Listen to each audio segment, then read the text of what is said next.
Welcome to 5460, the Joe West Podcast. Featuring former Major League Baseball umpire Joe West. For 6 decades, no one has seen more baseball than Joe West. And now he shares those stories with you every week right here on the Podcast Heat Network.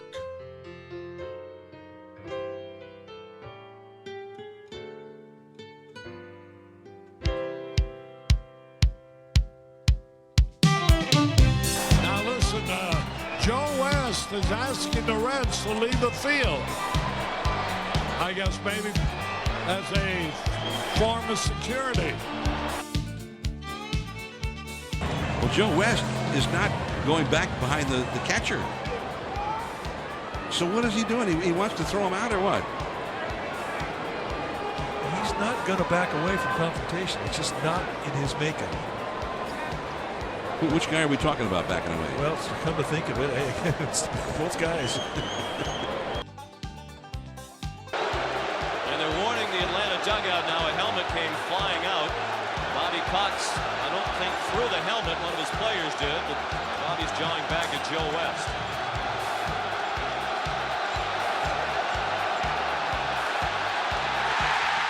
But somebody's been tossed, and here comes Cox. It was Bobby Cox who threw the helmet out there.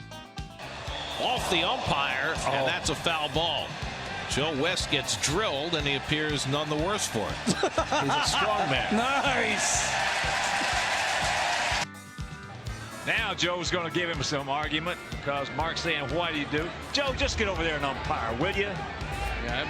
Just get over there and umpire. No. That's all. It's 5460, the Joe West Podcast. Here's Joe West and your host, Mike Claiborne. Hello, everyone, and welcome to another edition of 5460, the Joe West Podcast. I'm Mike Claiborne, and we have a special guest, a person who's seen a lot and done a lot in the National Football League, and he is responsible for a lot of guys being able to get on the field, and he is Ronnie Barnes, the trainer for the New York Giants and a good friend of Joe West. All right, Ronnie, first of all, thank you for joining us. How far do you and Joe West go back? Because I believe you guys are from the same neck of the woods. We are. I'm from Wilson, North Carolina. Joe, I believe, is from Greenville. And Joe was at East Carolina when I was a freshman. And he was a darn good quarterback, I think. But for whatever reason, he transferred. I think he wanted to get an elite education at Elon College. He didn't want to stay at East Carolina, where we were a teacher's college, and a sports medicine program. So anyway, we were undergraduates together at East Carolina in the 70s. Yeah, it was a special time, and I can remember when Mike McGee came to my house and offered me a full scholarship. And he told my parents, he said, I'll pay for his room, his board, his books, his meals. And my mother said, hold it just a minute. You'll pay for his meals? And Mike McGee said, well, yes, ma'am. And she looked at me and said, you will play football. But you came over from Wilson, and your coach at Wilson was Blackie Trevathan. And you played with, you were on that, I guess you worked with them over there. Absolutely. Athletic trainer, yeah. And you had some great football players there. You had Dan Killebrew, and Carlester Crumper is still our friend. He played, he was All-American at East Carolina. He was one of the best running backs, one of the best athletes I ever saw in my life. And I know he's still a close friend of yours. And I want to congratulate you for being inducted into the North Carolina Sports Hall of Fame. And that's a wonderful honor that you just received. But you were also inducted into the Athletic Trainers Hall of Fame. And tell us a little bit about that, because that would be really special. Well, I think being inducted into the North Carolina Sports Hall of Fame was extremely special because I haven't lived in North Carolina since probably 1975 or 76. However, I get back there often. So that was a great honor.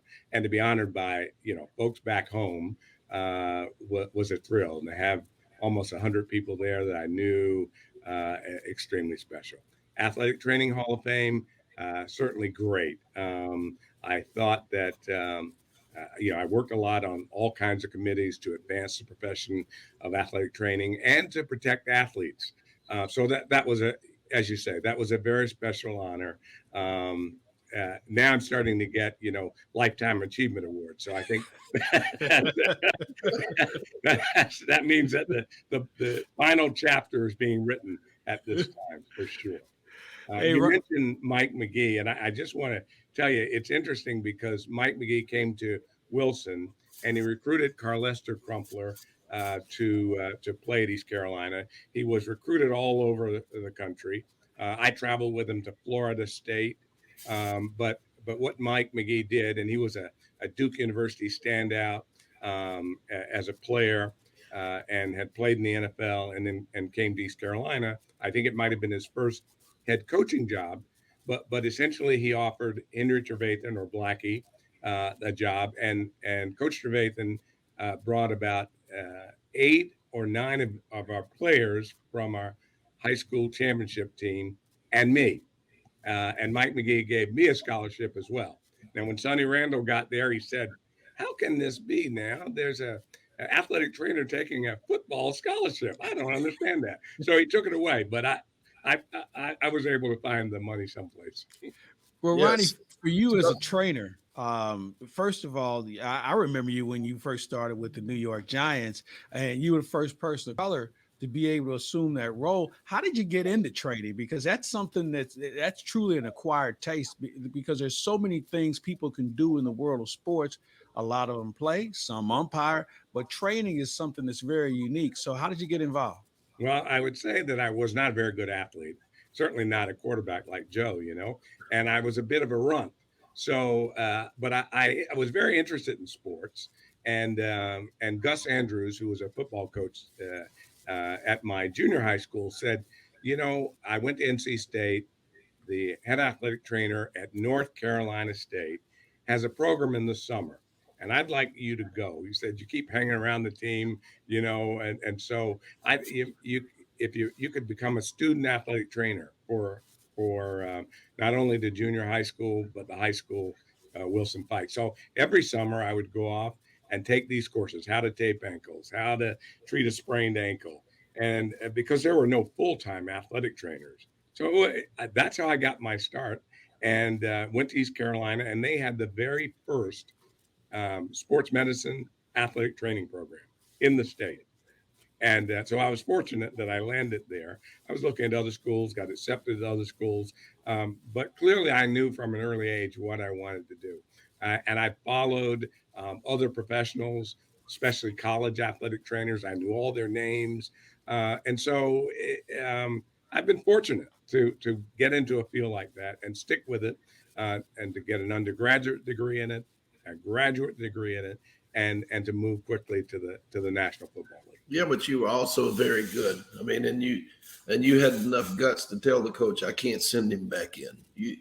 That's the hardest part of your job, is when Bill Parcells looks over and says, Ronnie, can he go back in? And you have to tell him no, or tell him yes, either way. But so you made a name for yourself, and everybody respects you. Everybody that I've ever told that I know you, they go, really? You know him? So I'm really proud to be your friend and to know you all these years. And it's amazing, and it's a wonderful thing that you have joined us today, because this is awesome. Psst. Who's going to take care of your family if something happens to you? What would they do without your income? If you don't have a plan, you need to go to GoliathLife.com. Get a quick quote for more than 20 carriers. You don't even have to leave the house. If you need a medical exam, they'll send somebody to your house or office. You're in total control. You pick the rates, you pick the payments, you pick the terms. You're in total control, but it gives you and your family peace of mind. What if something happens to your income? Hurry to GoliathLife.com. And you can, I can remember when I had knee surgery, and Dr. Cannell said, well, if you were a football player, I'd send you right back in. So I went right back to work, not thinking anything of it. You know? With a big swollen knee, I'm sure. Yeah, oh yeah. But the point being, he's able to go do his job, and then you have to look at the athlete who doesn't want to go back in because he feels like he's going to hurt himself.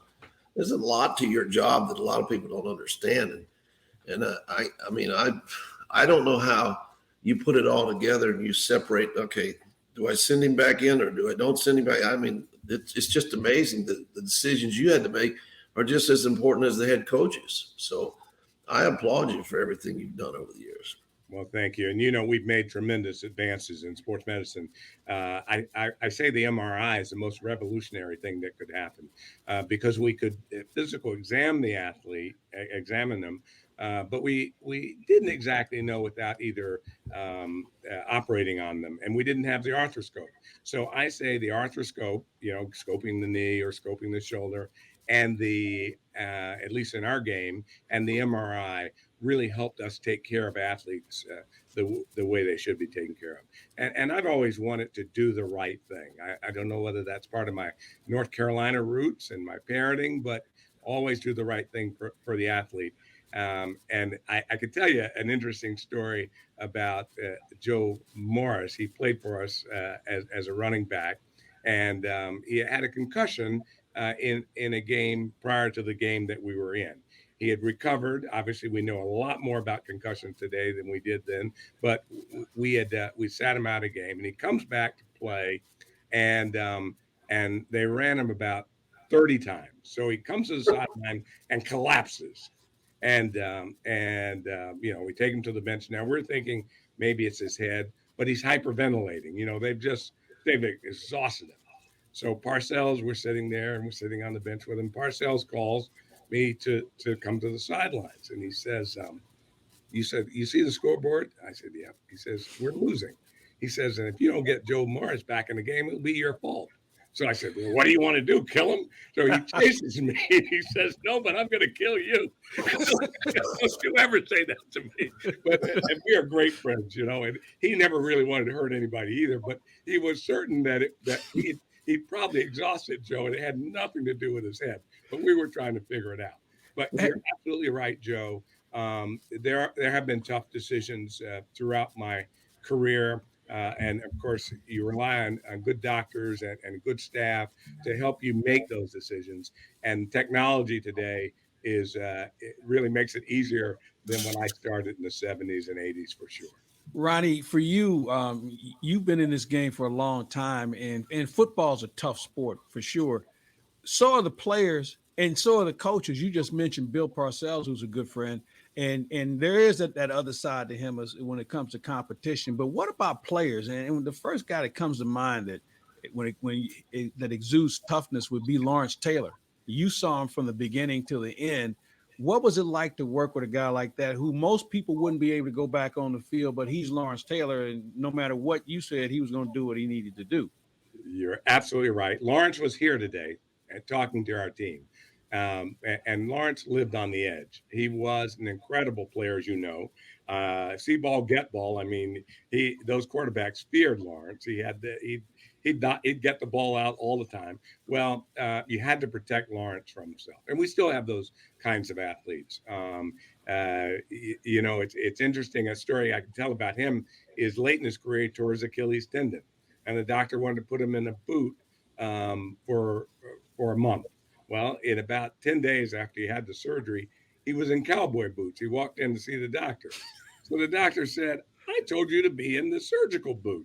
He said, doctor, this is a boot. If you treat this tender, it'll heal tender. So, and he revolutionized the way that we treat Achilles tendons, that if you protect it, you can load it. And rather than putting it in a cast or a boot, a surgical boot. So very interesting. Lawrence, probably one of the greatest athletes that I ever worked with.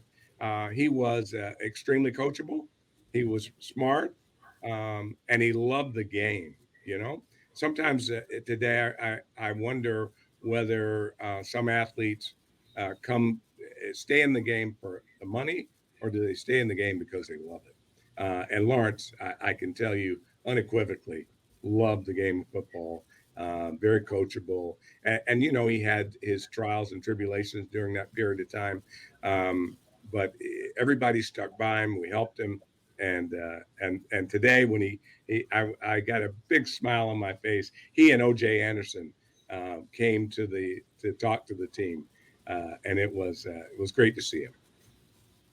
He's taking up golf, as you know, and so if you're ever looking for Lawrence, it's probably on the golf course and with Joe West, you know. Well, that'd be good because I could use some extra money. Being retired and all, yeah, I got you. I didn't make the amount of money that he did. So, what about Parcells? I mean, he's a tough hombre. You told us one story about him, and that relationship between coach and trainer has to be a very bonded one, I would assume, because you have to be as honest as anyone, and he's got to hear it from you.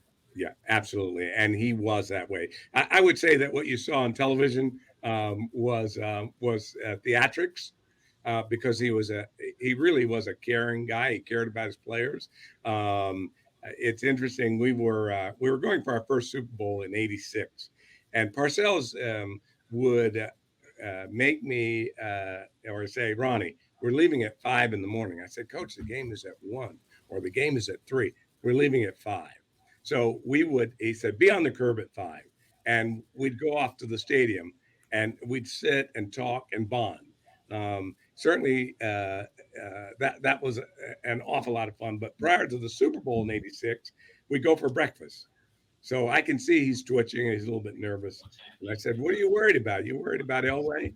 He said, wouldn't you be? I said, no, we're going to chase him out into the parking lot. So, I mean, you know, those are the moments in professional sports, you know, that people don't hear about, don't know about. But that was a great moment. He wrote in his book, he said I was as smart as the Cosby Kid. So I assume he found me intriguing. And we had a great relationship. Very, very, very good. Once Lawrence Taylor was late coming to the game. I don't know whether he overslept. Maybe it was out the night before. We were on the road. And Parcells was the head coach, and Tom Coughlin, who we also won some Super Bowls with, and who's also a great man, said to Bill Parcells in the locker room, I'm there. I said, you know, LT's here, and he looks fine. Everything's good. And Tom said, you're not going to play him today, are you? Bill said, take that someplace else. Yeah, you're going to take my best defensive player off the field if you lost your mind. But yeah, and you know, it's looking back on all those times. You were at East Carolina with Carl Lester, yes, and Sumrell. Yes. Danny Kepley was there. Danny Kepley played in the Canadian League. Yes. He was MVP up there. Yes. I don't know how many years. He was a great defensive ball player. And it was just a tremendous time for East Carolina because that was probably their best teams ever were those years that you were there and you got to experience it.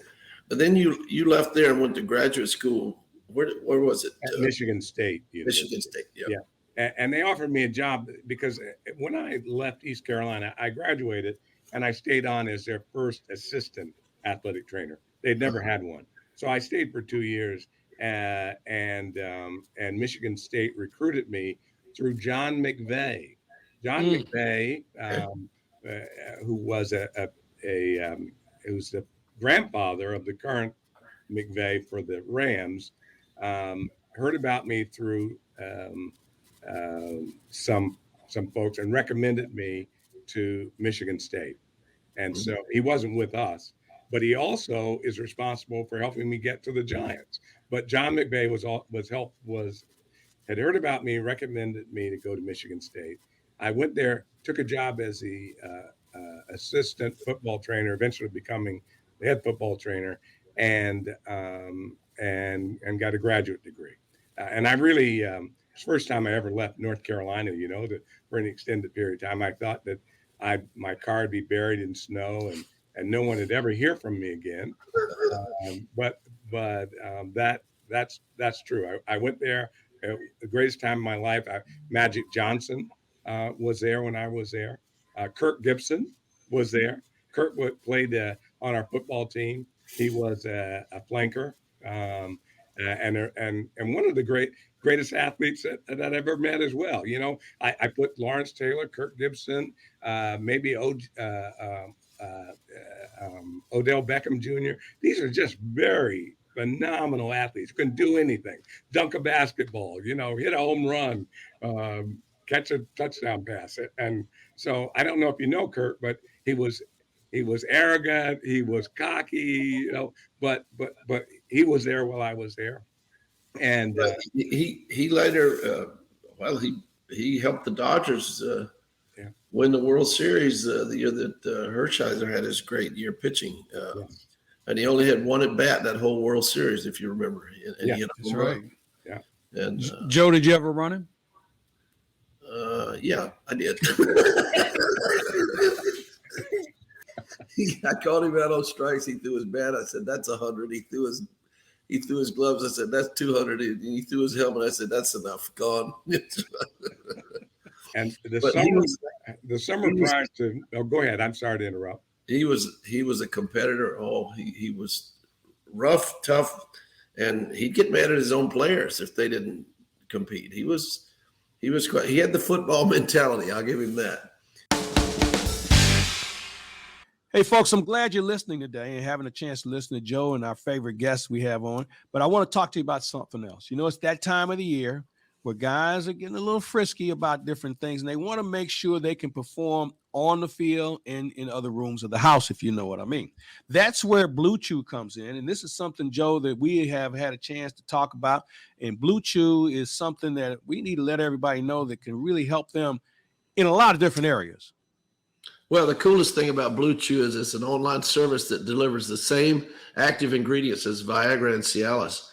And the chewable tablets are there at a fraction of the cost of the other stuff. You can take them anytime, day or night, and just to get yourself ready for your performance later on. Or anytime. That's the great thing about it. You don't have to set the clock. You can just go when you go. But, you know, here's the deal. So for people who've never heard of Blue Chew, let me explain to you how it works. You just go to bluechew.com, consult with one of their licensed medical providers, and once you're approved, you'll see your prescription in about a few days. It doesn't take that long. It's a quick turnaround. And the best part about it is you're doing everything online. Just like you're listening to this show, it's online, no doctor's office visits, no awkward conversations about what do you think, or I've got a little problem. And, you know, the neatest thing is you never hear your name called in a pharmacy line at the pharmacy. Blue Chew tablets are made right here in the U.S., and they're prepared and shipped to you direct to your door in a discreet package.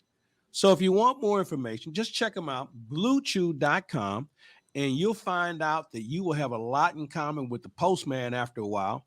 You'll also find out that first impressions, they are important, but with Blue Chew, I can guarantee you this, it'll make a lasting impression, and that's what this is all about. So it's time to get off the couch, fellas. Let's get in the ball game. You're messing up. You're wasting too much time just thinking about it. Blue Chew will get you moving in the right direction, and I do mean up. You know, a great songwriter once wrote, "You never get a second chance to make a first impression." And of course, you probably have never heard of him. It was me. But the Blue Chew is free when you use our promo code, Joe West, at checkout. Just pay $5 in shipping and the bluechew.com promo code Joe West to receive your first month free. Visit bluechew.com for more details and important safety information. And we thank Blue Chew for sponsoring this podcast. I used to kid him a lot. I'd say, "You're the first Los Angeles Dodger I ever saw hit a cutoff man." And he'd go, "Really?" I said, "Yeah, it's because your arm's not good enough to throw it over their head." Then he'd call me a couple of names. But he was a great player, and he actually was a good manager. I'll never forget. His first year he managed the Diamondbacks, and they make the playoffs, right? And Craig Counsell's first year was with the Brewers, and they made the playoffs. So I got these guys in the playoffs, and we go to home plate, and Kurt's really pumped up, and he looks at Counsell and he says, "You know, I had my guys that I look up to that are my mentors at this and that. And he says, "Who was your mentor?" And counsel said, somebody from the Brewers organization. I can't remember right now. And he said who his mentor was, and he looked at the plate umpire, and the plate umpire he said, "Who's your mentor?" And he said, "Joe West." And Kurt says, "You kiss ass," before the game started. Well, while I was at Michigan State, I got to work with basketball as well. I went with the team to South America. We played. Oh, cool. We went to Brazil, and we played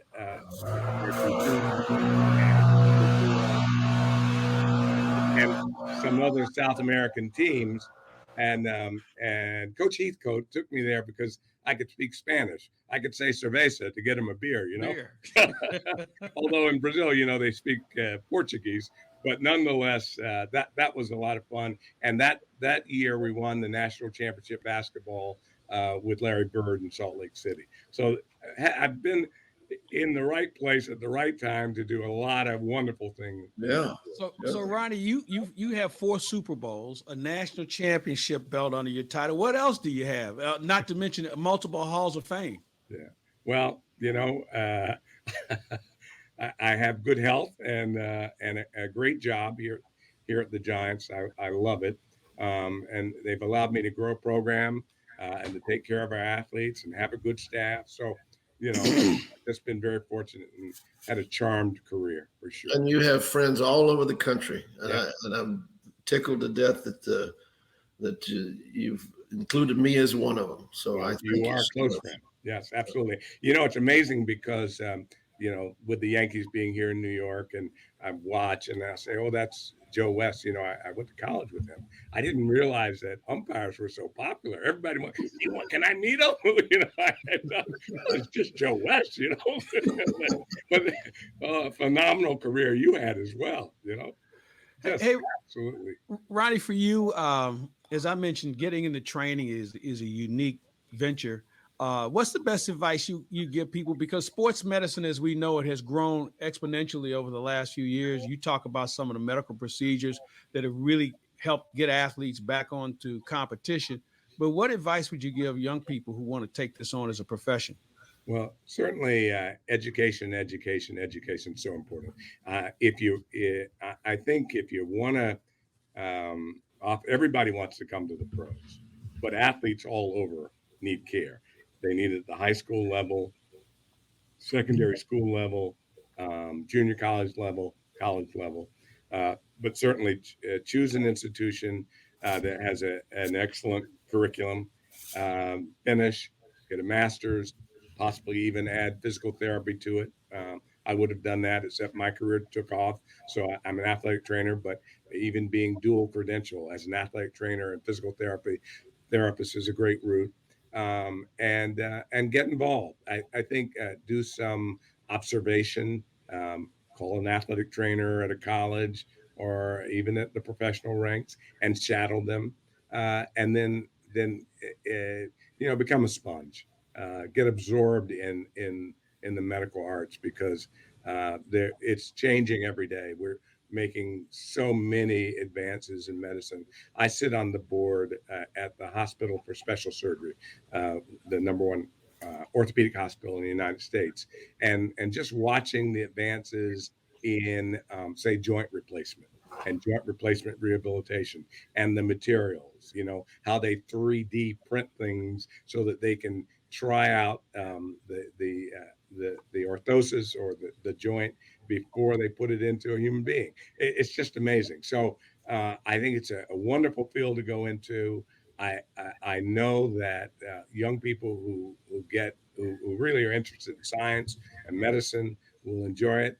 And you get to go to games for free. That's the part I like. Hey, Joe, all those words Ronnie just threw at us. We may have to take a night course, figure out what he was saying. Yes, way above our. Oh, yeah. Yeah, we have no chance. I mean, you use those big words around me all the time, and I get lost.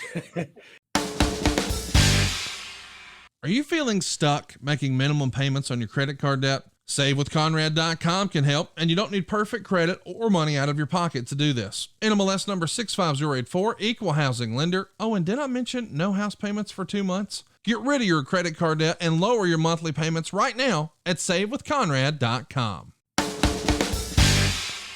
Hey, Ronnie, before we get out of here, you worked around so many great athletes. You talk about some of the tough ones you work with.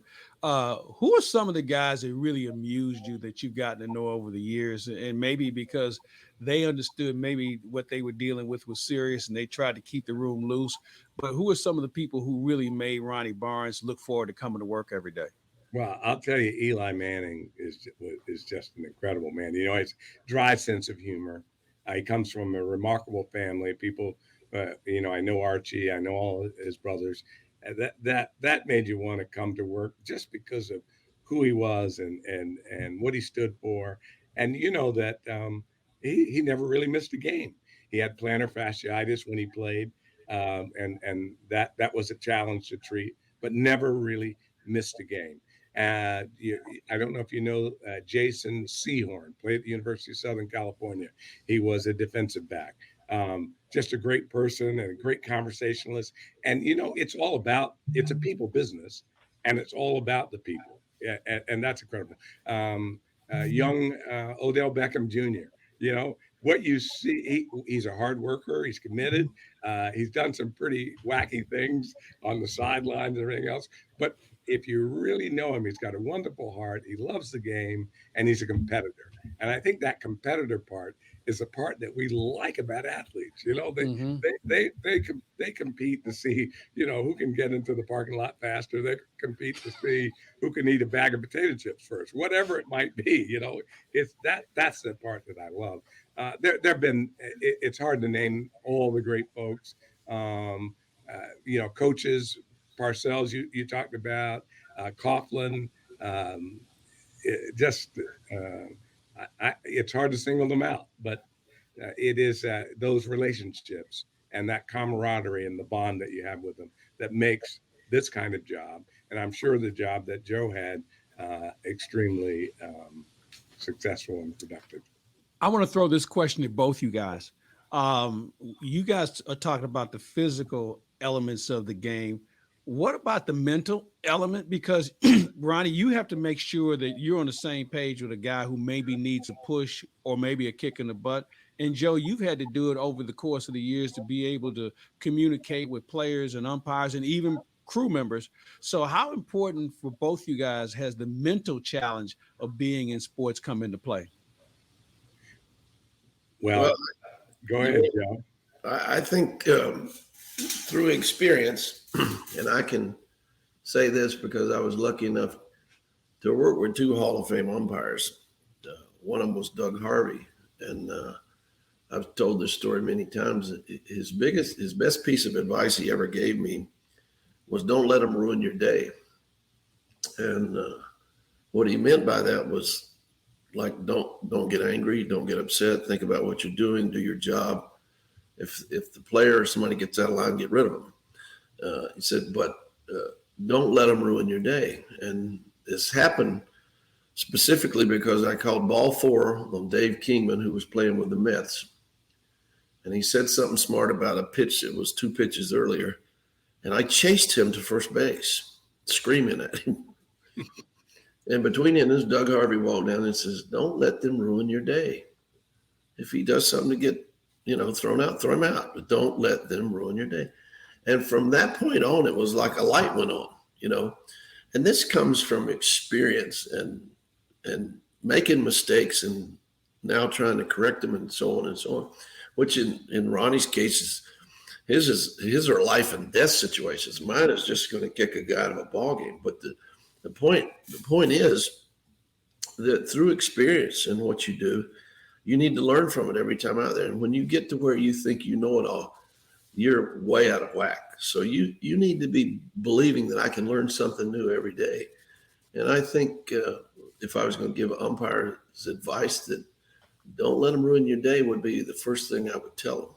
But for the most part, it's going over things time and time again. And of course, each athlete that you deal with has a different injury, so it may be a little different for Ronnie than it was for me. But I was very lucky. I worked with a lot of experienced umpires when I first came up, and I came up at a very young age.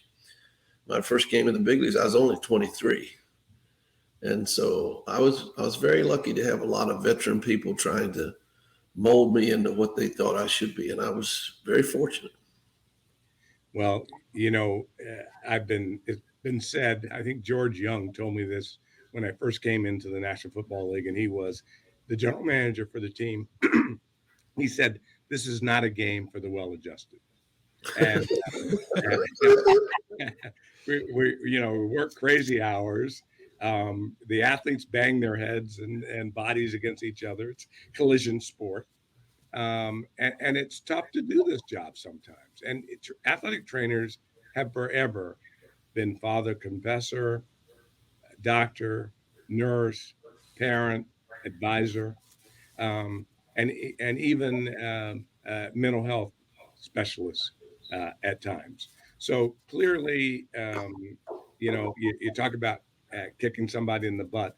I think it is for a medical professional, it's more of trying to persuade someone that you know what's best for them and how you can help them to achieve their goals.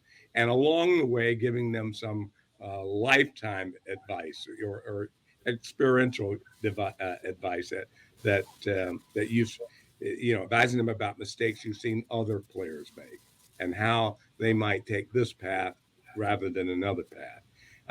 And I brought up mental health, and that's so important. We now have a mental health clinician on the team, and all of us need a little help every once in a while, and athletes do as well. And I think that's been wonderful for sports, because when the coach yelled at them and the umpire yelled at them, then sometimes they're reading their social media. Sometimes they need somebody to talk to. So if it's not the athletic trainer, it might be the mental health person on staff. And I think we'll see more of that. I'm so happy that all the sports leagues are looking towards mental health and helping players understand the stressors that go with sport and the stress of being at a high level, whether it be in basketball, baseball, football.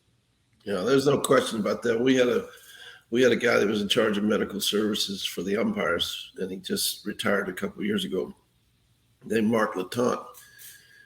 And his big thing was he wanted you to have a quality of life when you got out of the job. Now, granted, when a football player gets out of the job, he gets out a lot younger than most umpires would. But his big thing was, I want you to have a good quality of life when you leave here. I don't want you to be crippled. I don't want you to be walking with a cane. And that was his big thing. And that's a lot about what you're talking about here is using the experience you've had with other athletes, or whether it be other umpires or whatever, to make sure their quality of life when they leave the sport is as good as it can be. And I've read articles about you, Ronnie, on the internet, where some of the players just adore you because you took care of them and got them back where they could walk, where they could run, where they could be, part of their family again. So you need to be applauded for that too. And I don't think these players can thank you enough, because I know how much they love and respect you. So I'm really proud of you for that. Thank you, Joe.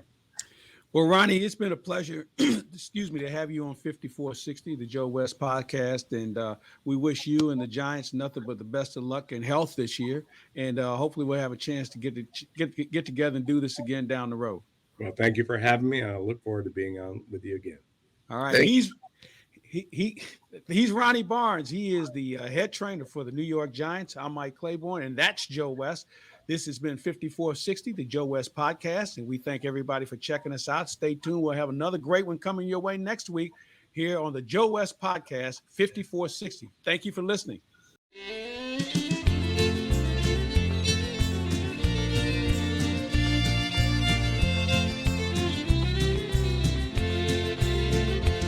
My baby took me to the ballpark to see a baseball game. Lord, it had to be at least 99 in the shade. Well, I was stealing a glance at some tight short pants, and just as I turned my head, my baby grabbed me by the arm, and this is what she said. If you cheat on me, you'll be out at home. If I catch you playing the field, you're gonna be long gone. You better play it safe and don't do me wrong. 'Cause if you cheat on me, you'll be out at home. You've been listening to 5460, the Joe West podcast, here on the Podcast Heat Network. Make sure to subscribe and don't miss an episode each and every Monday. We'll talk to you next week. She's checking all the signs while I'm enjoying two of the great American pastimes. It's fouling up my nerve watching all these curves, remembering what she said to me. And if I get caught looking, it's gonna be strike three. If you cheat on me, you'll be out at home. If I catch you playing the field, you're gonna be long gone. You better play it safe and don't do me wrong. 'Cause if you cheat on me, well, you'll be out at home. If you cheat on me, you'll be out at home. If I catch you playing the field, you're gonna be long gone. You better play it safe and don't do me wrong. 'Cause if you cheat on me, well, you'll be out at home. If you cheat on me, you'll be out at home.